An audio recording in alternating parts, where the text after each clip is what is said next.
তিমিরা কি ঘুমায়?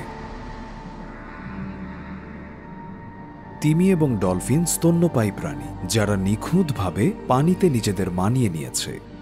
অন্য মাছের মতো কানকো দিয়ে নয়, তিমি এবং ডলফিন আমাদের মতো ফুসফুস দিয়ে শ্বাস নেয়।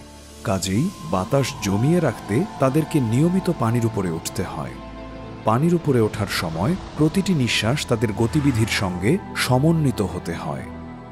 আর এসব কারণে তিমি এবং তিমি জাতীয় প্রাণীরা উন্নত নিদ্রা কৌশল আয়ত্ত করেছে। ডলফিন সহ অনেক সামুদ্রিক স্তন্যপায়ী প্রজাতি যখন ঘুমায় তখন তাদের মস্তিষ্কের কেবল অর্ধেক অংশ নিষ্ক্রিয় থাকে।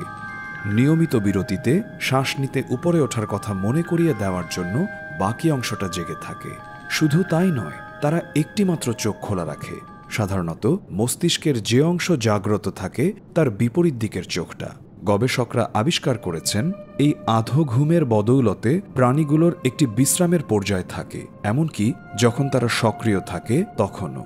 সব তিমি জাতীয় প্রাণী একরকমভাবে ঘুমায় না। সময় এবং অবস্থানের বিচারে বিরাট পার্থক্য রয়েছে। উদাহরণস্বরূপ, পাইলট তিমির দল একটি স্থিতিশীল গতিতে পানিতে ভ্রমণ করে। তারা অনুভূমিকভাবে ঘুমায় এবং অবিরাম গতিশীল থাকে, সরাসরি সমুদ্রপৃষ্ঠে।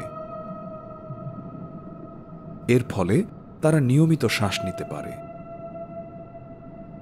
সব তিমির জন্যই বিশ্রামের সময় ঢেউয়ের অনেক নিচে ডুবে না যাওয়া জরুরি। সে কারণে কেউ কেউ উল্লম্ব অবস্থানে পানির স্তম্ভ বরাবর সমুদ্রপৃষ্ঠের কাছাকাছি ঘুমায়। এর ফলে শ্বাস নেওয়ার জন্য তাদের ওপরে ওঠা সহজ হয়। পর্যবেক্ষণে দেখা গেছে কুঁজো তিমিরা পানিতে মাথা নিচের দিকে দিয়ে ঘুমায়।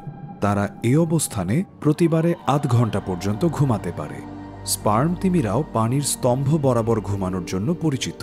তারা সমুদ্রপৃষ্ঠের ঠিক নিচেই দলবদ্ধভাবে মাথা ওপরের দিকে দিয়ে নিজেদের সাজায়। তাদের এক ধরনের নিজস্ব সতর্কতা থাকে, যা নিশ্চিত করে বাতাস ফুরিয়ে যাওয়ার আগেই যাতে তারা ওপরে মাথা তোলে। কাজেই স্পার্ম তিমিদের মস্তিষ্কের দুটো ভাগই একসঙ্গে ঘুমোতে পারে, ঠিক মানুষের মতোই।